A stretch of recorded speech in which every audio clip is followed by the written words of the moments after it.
Wildfire season is here, and these days it's less of a season and more of a year-round reality. We've all seen the impact: smoky skies, evacuations, and neighborhoods on edge.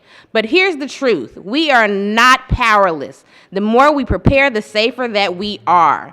That's why today matters. This is your chance to get real tools, real plans, and real connections. You'll learn about how to create space around your home, sign up emergency alerts, and how to make evacuation plans that work for your family. And if you already feel prepared, share what you learned with your neighbors. Safety spreads when we talk to each other. Let's remember, preparedness is stronger when it's not just you, but your whole block, your whole neighborhood, looking out for one another. Kids, parents, grandparents, everyone has a role to play. So please take an opportunity to walk the resource tables, ask questions, trade tips, and leave here prepared. Wildfire preparedness isn't just about protecting homes, it's about protecting lives, our sense of community, and our future together. Thank you so much for showing up here today. We're so excited to host you. Thank you for caring, and thank you for being a part of a safer, stronger AD14. And I want to introduce our first panelist, our first presentation. I'm going to mess this whole thing up. Let me tell you, they didn't give me a card, but I know that it's a beautiful young lady from the Department of Insurance. Tell me your name once again. Sharon Smith from the Department of Insurance. Let's give her a hand, everyone. Thank you for the introduction. Thank you so much for having me. Again, my name is Sharon Smith. I am an outreach analyst with the Department of Insurance. I recently moved from the San Diego area. I've been there for about a decade, so I'm still getting kind of acclimated to the Bay Area, learning exactly what kind of insurance issues that you're dealing with here. But I have a table outside with a lot of information and tools. I would love to talk to you all later as well. But I'm going to go through exactly what the Department of Insurance is doing to address the insurance crisis. What are some disaster preparedness things you should all be looking at when it comes to insurance? So yeah, let's get started. So I think it's important, before I get into exactly what the department is doing, to kind of put into context what's been going on in the insurance landscape. So I'm sure you've heard the headlines or experienced it yourself. More and more consumers are having to turn to the FAIR plan. They're having their insurance canceled. Their insurance premiums are going up. And this is really due to a few factors. The first is growing climate change threats. As extreme weather events become more severe, more intense, more frequent, and more expensive, more and more we're seeing these insurance companies respond to this by increasing premiums and sometimes pulling out of high wildfire and high flood zone areas. The other part of this is that historic inflation has really contributed to a lot of the insurer losses, a lot of the insurer premiums going up as well. So these are a few factors that are really driving this insurance crisis. The other part is that reinsurance. So reinsurance is just insurance for insurance companies. Insurance companies also buy insurance. Reinsurance is also getting more expensive. So all of these things kind of put together is leading to accelerated FAIR plan growth and fewer options for insurance and higher cost. The other part of this is that we do have really outdated regulations for insurance in California. The last time our insurance regulations, which we usually refer to as Prop 103, the last time that those were really addressed were when voters passed it in 1988. A lot of things has changed since 1988, but our insurance regulations haven't really kept up with any of those changes. So recognizing this, the insurance commissioner launched the Sustainable Insurance Strategy. And it's a series of reforms backed by the governor as well to really address the insurance crisis and create a more resilient insurance market and protect communities from these growing risks of climate change. So the first, I'm going to go through most of these. I'm not going to go into detail about all of these, but please ask questions later if any of them are unclear. But the first part of the Sustainable Insurance Strategy is streamlining and improving the department's rate application approval process. So in California, we're really unique. But if an insurance company wants to raise rates, they have to go through the Department of Insurance to do so. So it's a long process. Sometimes these rate applications can take 1 to 2 years.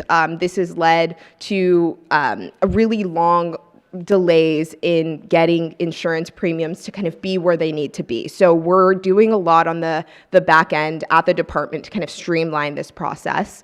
We're also introducing new risk management tools. You might hear a lot in the news about catastrophe modeling. Essentially, it's tools that insurance companies use to be able to model kind of what does a catastrophe look like if a fire were to go through this neighborhood, what would the damages look like? What would the losses look like?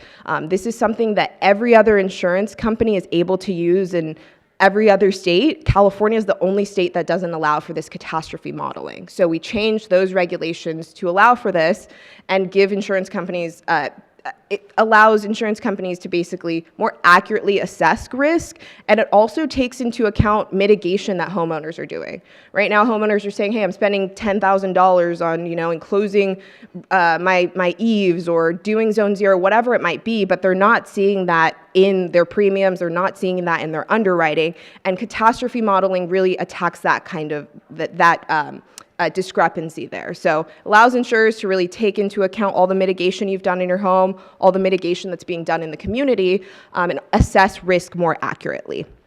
We're also have insurer commitments to write more policies in wildfire distressed areas. So right now, insurance companies are raising rates without any sorts of commitments that they're going to continue writing in these areas. So people are saying, hey, I can't even get more expensive coverage because they're not offering coverage at all. So right now we're working with insurance companies to write in these high wildfire distressed areas and reduce the amount of people on the FAIR plan. We're continuing to strengthen and modernize the FAIR plan, increasing limits for commercial policies, but these are kind of broad picture a lot of the things we're doing with the sustainable insurance strategy at the department. So what's next? What can we see next? So we had to review these models. So the catastrophe modeling I was talking about, they're completely reviewed now. So now it's on the insurance companies to submit their rate applications. So they're going to tell us, we're going to use this model. This is how it's going to affect consumers. We're going to review that application, approve it, and then, or deny it, depending on what it is. But after that, that's when homeowners are going to start seeing those results. So I would say about the next 6 months or so is when we're going to start seeing these rate filings, we're going to start seeing these approvals, and hopefully by early next year, you're going to start seeing the effects of these regulations in your actual policies and premiums yourselves. So switching gears a little bit about what the department is doing, I really wanted to take some time talking about disaster preparedness as it pertains to insurance. So in the event of an emergency, you always want to make sure you're following any sort of local orders, evacuation orders. Keep your family safe, keep yourself safe. That's first and foremost.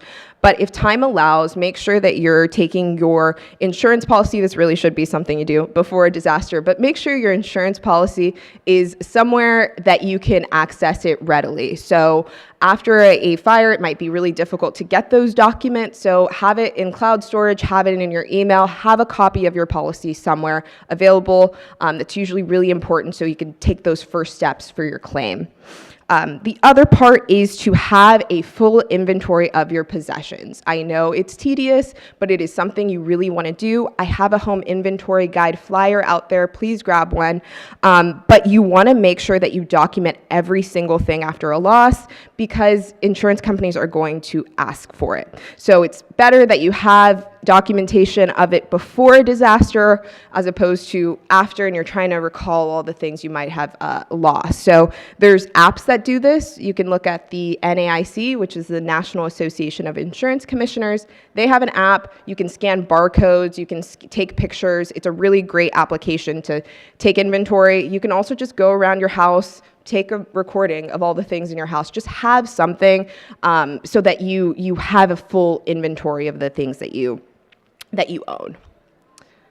The other part of this is having enough coverage, having the right kind of coverage. So reports kind of indicate, and I really believe it, I was there in the aftermath of the Eaton fires and the Palisades fires, and I would say I witnessed this, that 8 out of 10 homeowners do not have enough insurance to rebuild. That's pretty daunting, but it essentially means if you were to lose your house today, about 80% of people would not have enough money to rebuild that home. And there's a few reasons for this, and I want to take some time to explain kind of what the underinsurance means, right? So when you buy a house, right, maybe it was like 20 years ago, it takes maybe $600,000 to rebuild. Say you don't look at your insurance policy afterwards, and you still have $600,000 rebuild price kind of on your policy. And a disaster happens, and it's gone up 3 times as much. And you don't have enough coverage now to cover the building code upgrades that have changed. You now have to have interior sprinklers, things that you probably didn't have on your old home. Permits in some cities have tripled. All of these things kind of exacerbate your underinsurance. So it's really, really important that every single year you're looking at your policy and you're not just, signing, hey, it looks the same, my premium's the same. You really want to make sure that you're getting enough coverage. And I know a lot of people don't want to pay more for insurance, but at the very least, your insurance should be going up by the cost of inflation, right? So if things are getting more expensive every single year, it's going to take more money to rebuild your home. So at the very least, your insurance should be going up by the cost of inflation. It's going up a lot more than that, I know, but at the very least, cost of inflation, and you should be looking at your replacement cost every year. And remember, the replacement cost, selling cost, that's not the same, right? Replacement is what it takes to rebuild your home from scratch. All the materials, labor, all of that. What does it cost to rebuild? Maybe you could resell your home for $800,000 or so, but it's going to take way more than that to actually rebuild it, right? So those are really, really important things you want to look at. If you take anything from this presentation, go back home, see what your policy says about your replacement costs, talk to your agent, see if that's enough. If they're giving you any pushback about, hey, you don't need that much coverage, call our department. I'll have the information at the end. Something I've seen a lot is that, insurers don't want to cover even more, but that is something that you have the right to ask for. So make sure that a home's a huge investment. You want to make sure you're protecting that. So other thing, I'll take questions at the end.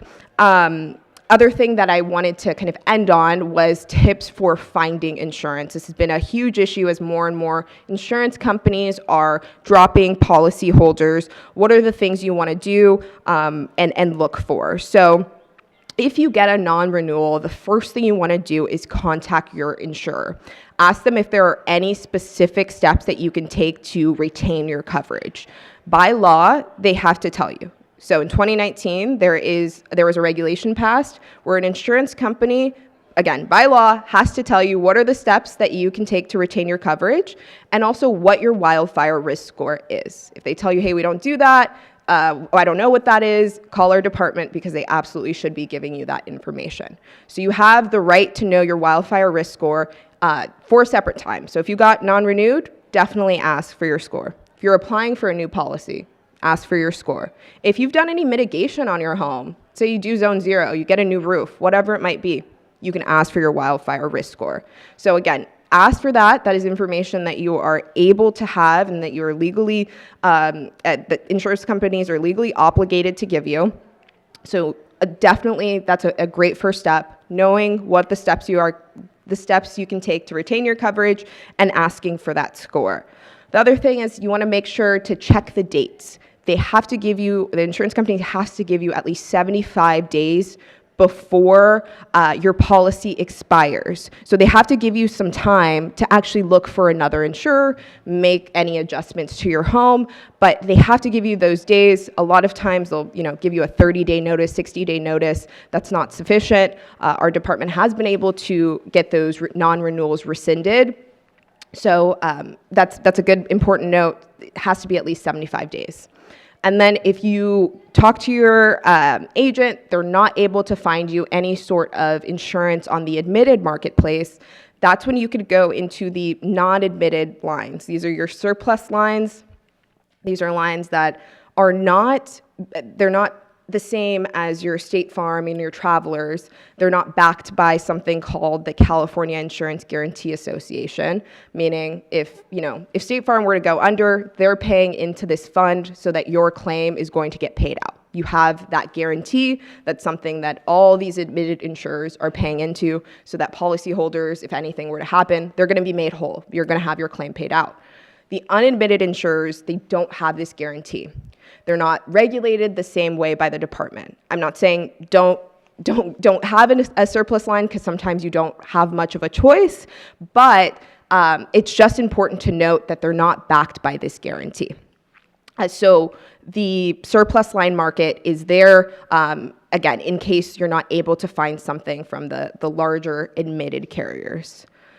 And then worst case scenario, I don't have a slide for this, that would be the FAIR plan. So I'm sure you've heard of this before, but the FAIR plan is a pool of insurance companies. I know it sounds like it's a state plan. It's not a state plan. There's no taxpayer dollars that go into it. It's still a private insurance company. But that's the other step. I would go surplus lines and then go to the FAIR plan, really exhaust all of your options. And this is, again, something that your agent will probably tell you, but important information just to note what you're signing on for. So yeah, that is really all I have for disaster preparedness for insurance. This is our consumer hotline. Monday through Friday, we usually have like a 2-minute response time. You're not going to just be, it's like 9 to 5 business hours, but this is a really great resource. They speak a lot of different languages. They will go through your policy with you line by line. If you pull it up and you're like, I don't know what any of these words mean, they will go through that with you. It's a great resource. And then if you are having issues with your insurance company, this is the first place you would call to file a complaint. So a lot of times I hear things from consumers that they're going back and forth with their insurance companies and they're having a huge problem with them. But usually if you call this number, we're able to liaison with them directly. We can call that insurance agent or a company and get them to release the information, give you a call back, whatever it might be. We're not going to charge you. We're a state agency, so this is what you're entitled to as a taxpayer. So please use this resource as much as possible when you are having these insurance issues. Yeah, I'll take some questions. Okay, so doesn't your mortgage company care about rebuild costs and insurance? Do they check up on that ever, or do they? I mean, usually they have certain requirements for how much, and this is going to be something dependent on each mortgage lender. What are the actual requirements that you need to have for insurance? A lot of times they're more looking at the rating of the insurance company. What's the financial stability of the insurer? But they're not usually looking into, hey, do you have 700 square foot coverage versus 200 square foot coverage? That's not usually something that they're looking at. Yes. So I know that El Cerrito recently adopted a new fire map. It's a long process to go through the fire department. When do we expect that to sort of feed through into rates? Yeah, that's a great question. So I get a lot of questions often about like what's the link between high fire severity zones, like CAL FIRE maps, and insurance. And I'm going to say not a whole bunch. So insurance companies are using their entire, they have different tools. They're not taking the CAL FIRE maps. That might influence some of the underlying decisions and things, but as I was talking about catastrophe modeling and things like that, they're looking at it far more big picture. They're looking at like the topography of the land. They're looking at how much exposure they have. They're looking at what these homes kind of are built with, if it's, wildfire, safe roofs or double pane windows, whatever that might be. They're looking at it a lot more, I think, broad picture than just one city's hazard severity in one zone, if that makes sense. So sometimes I'll talk to consumers and they're like, hey, I went from a medium severity to a high severity. Are my insurance rates going to spike? Not necessarily. And the opposite is true. If you go from high wildfire severity to a low one because you've done mitigation, that doesn't necessarily mean your rates are going to drop either. Insurance companies are using a lot different tools. We can't force them to use, hey, you got to use the CAL FIRE maps. You got to use this. Fortunately, we don't have that ability as a state regulator. But they, like I said, they're using some different tools than you would normally think. Yeah. Given what you just said, does the department have the power to demand of the companies that they justify the decisions they're making. If, for example, they're saying, well, the CAL FIRE map doesn't matter to us. Yeah. And we are declaring that this zone is a much higher fire risk. Can you demand and force them to mitigate based on their response if the response does not justify what they're trying to do? So the way that we do that would be, so we've reviewed the catastrophe models that they want to use, right? So what we're looking at really is, are these models discriminatory? What kind of underlying information are they using? What are the components that are going into these models? But not necessarily like if there's, you know, a discrepancy versus a insurance company saying this is a high wildfire severity zone and a CAL FIRE map saying that, we can't tell them, hey, you have to go by the CAL FIRE map. We don't have that. So we have looked at the catastrophe models themselves, but how that is, I guess, processed, no, we don't have that, that kind of regulatory power to tell them, no, you can't use this because there is a discrepancy. We're looking at the underlying models and kind of reviewing them that way, but not on the back end like you're saying. Yeah. Yes. Okay, so it said out there that they have to tell you why, or justify dropping. Mm-hmm. But the other thing I want to know is why is the CAL plan, their plan, the last resort? So that is a state mandated last resort. So so it's not a state run plan, but it is a state mandated plan. After the Watts riots in Los Angeles, I think 80s, 90s, they brought up the FAIR plan because there was discrepancies versus insurers actually paying out claims and actually offering policies in these areas. So the state said, hey, we're going to have this plan so that regardless of these private insurers, there will always be an option so that you're not fully without insurance. But the FAIR plan is bare bones. Like, it's not going to provide your liability coverages. It is only going to satisfy like the mortgage requirements. Usually it's like fire, explosion, smoke. It's bare bones. You're not going to get a full comprehensive plan. So it's a state mandated kind of last resort option, just so homeowners have something, but it's supposed to be a stopgap. Because of what's going on in the private insurance market, it's grown far more than it was supposed to. There's a lot more people on it than it was ever supposed to have. And so that's why I went over the sustainable insurance strategy. We're trying to get these private insurers back in California, back to writing, getting people off the FAIR plan. So that's what the FAIR plan was intended to do, was just be temporary, and then you find something in the private insurance marketplace. But again, because the private insurers are becoming so difficult to find, it's grown exponentially. Can I get a clarification? But you don't have to prove that it's your last resort to get. No, you don't. No. So usually it's a insurance agent that's going through first your admitted lines. You're checking AAA, Travelers, State Farm. They're going to go through those, and then they'll go to surplus lines, see what's the non-admitted offering you. Are you going to get a higher rate? Are you going to even be able to get coverage? And then after the non-admitted is usually when they go to FAIR plan. So you are technically exhausting your options before you get there, because you probably don't want to be on the FAIR plan. Yeah, you have to. You do. Yeah, I mean, usually that is how it is. It ends up. You're not on the FAIR plan unless you have really no other option. But you could, but that's not something you would probably do. You want to exhaust your options before you get on the FAIR plan, because it's usually, again, bare bones, really expensive. Commissioner Laura has stated that insurance companies in California are using a tool called a residential construction estimate 360 value that grossly underestimates the cost of rebuilding. Yeah. I mean, my own insurance company I had to work with for a month and a half, going to blueprint drawings to say, no, it's not this. That didn't even exist in 1958. Yeah. So in the Commission's rate application review process, how can the Commission discourage the use of, I would call it fraudulent under insurance with the 360 value? Yeah, so right now, the 360 value tool, that's something that's being like litigated in the court. So there's actual victims, mostly of the wildfires in Los Angeles, that are saying, hey, my home was underinsured because of these tools, and I didn't know it, or I was trusting the insurance agent to provide the right amount of coverage.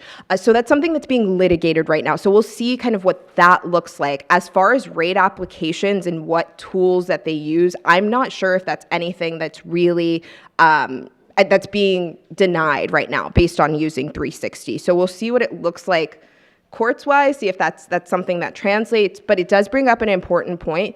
Right now, I've looked it up, I've seen the laws. The onus on figuring out if you have enough coverage is unfortunately on the homeowner.